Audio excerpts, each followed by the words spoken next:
जय हो गौरा मैया की। माता रानी आप लोगों को सदा सौभाग्यवती बनाए रखें। आप लोग हमेशा अपने पति के साथ ऐसे ही हंसते खेलते मुस्कुराते हुए रहें।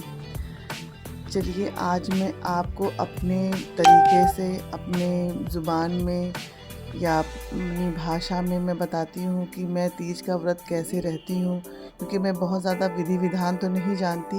यही यूट्यूब वगैरह देख करके और जो बुक्स आती हैं इसको पढ़ करके ही ये व्रत मैं करती हूँ। इस व्रत के लिए हमें सबसे पहले शंकर जी को, माता रानी को स्नान करवाने के लिए सारी चीज़ें, दूध, दही, घी, शहद और गंगा जल, ये सारी चीज़ें चाहिए होती हैं। इससे हम भगवान जी को स्नान करवाएंगे। फिर इनको माता गौरा माता को चढ़ाने के लिए हमें 16 श्रृंगार चाहिए, जो कि अगर बाँस की टोकरी में हो तो और भी अच्छा होता है। सभी भगवान को उड़ाने के लिए हमें पीला वस्त्र चाहिए होता है और माता रानी को उड़ाने के लिए लाल वस्त्र चाहिए होता है। और शंकर जी को और कार्तिकेय भगवान को और गणेश जी को चढ़ाने के लिए हमें जनेऊ का भी प्रयोग करना चाहिए। ये हमारी चीज़ें हैं और हमें इसमें शंकर जी को चढ़ाने के लिए सारी चीज़ें जैसे बेल, भांग, धतूरा, जो भी आपको आसानी से उपलब्ध हो जाए, मिल जाता है सब कुछ, तो वो चाहिए होता है। इसमें 5 तरीके का फल चाहिए होता है। नींबू और खीरा मस्ट है।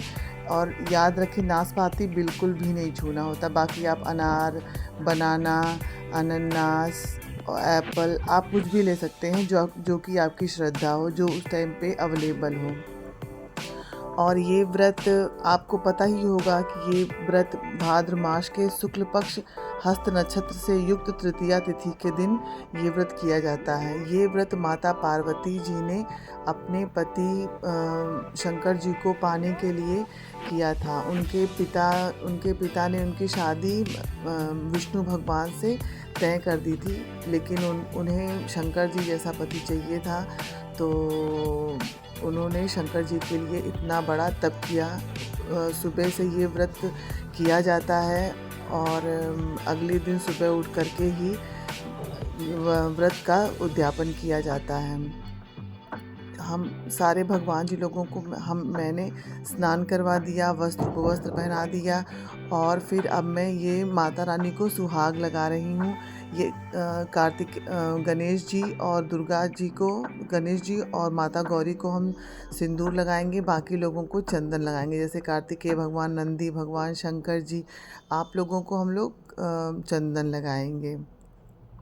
इसके बाद फिर इसी टाइम पे हम लोग इनको अब अपने हस्बैंड से कह देंगे कि आप इन लोगों को जनेऊ पहना दीजिए। तो गणेश जी, शंकर जी और कार्तिकेय भगवान को जनेऊ पहनाया जाएगा। ये व्रत वैसे तो बहुत कठिन है, लेकिन अब धीरे धीरे लोग अब बदलाव करते जा रहे हैं। कुछ लोग पूजा करने के बाद ही 8 बजे पानी पी लेते हैं, कुछ लोग 12 बजे तक का वेट करते हैं, लेकिन असली में यही है कि अगला दिन जब हो, सुबह सूर्योदय के समय पे ही व्रत का उद्यापन करना होता है। ये तीज का व्रत है, तो इसमें सुबह से हम लोग 3 बार नहाते हैं। जैसे एक बार सुबह उठे नहाए, फिर जो शाम को पूजा करेंगे उसके पहले नहाएंगे, फिर सुबह उठ के नहा करके जो उद्यापन करेंगे, वो ये हमारा 3 बार का स्नान जोड़ा जाता है। सुहाग के सामान में आप सिंदूर, बिंदी, लिपस्टिक, काजल, मेहंदी, आलता, ब्लाउज़ का पीस और जो भी आपको मेकअप का सामान लगे, जैसे कि जैसे कि रबर बैंड हो गया, चूड़ी हो गया और नेल पेंट हो गया, मेहंदी हो गई, ये सारी चीज़ें ऐसे मिला जुला करके कम से कम 16 हो जाए। जैसे नहाने का साबुन हो गया, कपड़े वाला साबुन हो गया, फेस वॉश हो गया, पाउडर, ऑयल, जो भी आपको, आप लगभग 16 चीज़ें इकट्ठा करके आप उसमें उस पोटली में भर दें। और बाँस की टोकरी रहे तो ये बहुत अच्छी बात है। और हम लोग धीरे धीरे करके देखिए सब भगवान जी को सब कुछ अर्पित कर चुके हैं। बेलपत्री, फूल और बेल, फल और अक्षत हम लोगों ने छोड़ दिया है। अब हम लोगों की पूजा संपन्न हो चुकी है। अब हम लोग जल रहे हैं, दिया जलाएंगे, अगरबत्ती करेंगे और उसके बाद हम लोग माता रानी को प्रणाम करने के बाद हम लोग कथा कहना स्टार्ट करेंगे। आज मैं बहुत ज़्यादा थक गई थी, तो वैसे तो हर बार कथा मैं ही कहती हूँ, लेकिन इस बार मैंने बोला अपने हस्बैंड से कि प्लीज़ आज आप कथा कह दीजिए, तो मुझे भी थोड़ा सा रिलैक्स लगेगा। तो ये भी मेरे साथ पूजा में बैठे थे, मुझे बहुत अच्छा लगा। तो मैं आप लोगों को भी चाहती हूँ कि आप लोग जिसके लिए व्रत हैं, प्लीज़ उसको अपने साथ बैठाएं, उनको भी अच्छा लगेगा और आपको भी अच्छा लगेगा। और ये व्रत जिसका है, जैसे मैं हल छठ रहती हूँ तो मैं सोचती हूँ कि मेरे बच्चे उस टाइम पे नहा धो करके रेडी होके मेरे पास बैठ जाए, उसी तरह से मैंने इस बार अपने हस्बैंड से बोला। और ये जनरली बात मानते नहीं हैं, लेकिन इस बार इन्होंने बात मान ली और ये मेरे साथ बैठ कर के पूरी कहानी इन्होंने मुझे सुनाई।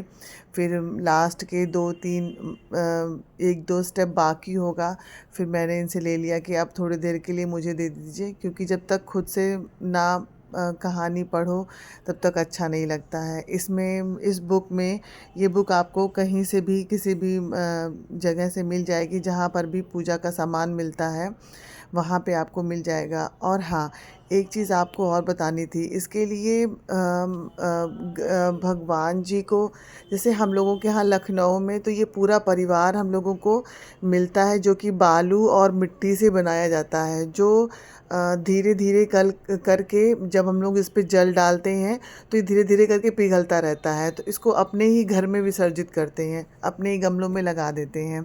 तो वो एक अच्छा इम्पैक्ट भी पड़ता है कि हमें कहीं इधर उधर फेंकना नहीं पड़ता, अपने ही गमलों में भगवान जी लगे रहते हैं। और वो मन को बहुत तसल्ली भी देती है, उसमें से फूल भी आते हैं बहुत तरीके के। मैंने अपने गमलों में बहुत सारे ऐसे ही विसर्जित किए हैं। जैसे मैं रुद्राभिषेक कराती हूँ तो भी मैं अपने ही गमले में विसर्जित करवाती हूँ।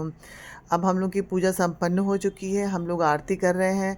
आरती करने के बाद अपनी जगह पे चक्कर लगा लेते हैं, ताकि भगवान जी को हमारी पूजा संपन्न हो और हमारी पूजा को वो ग्रहण करें। कोई गलती हो तो क्षमा करें। जब पूजा हो जाए तो भगवान से एक बार ज़रूर प्रार्थना करें कि भगवान, अगर मुझसे कोई गलती हो गई हो तो मुझे क्षमा करें। और आपको मेरा वीडियो कैसा लगता है, प्लीज़ मुझे ज़रूर बताएं। और मेरे वीडियो को लाइक, सब्सक्राइब और इस पे कमेंट करना बिल्कुल भी मत भूलें। शेयर भी करें अगर आप लोगों को अच्छा लगे।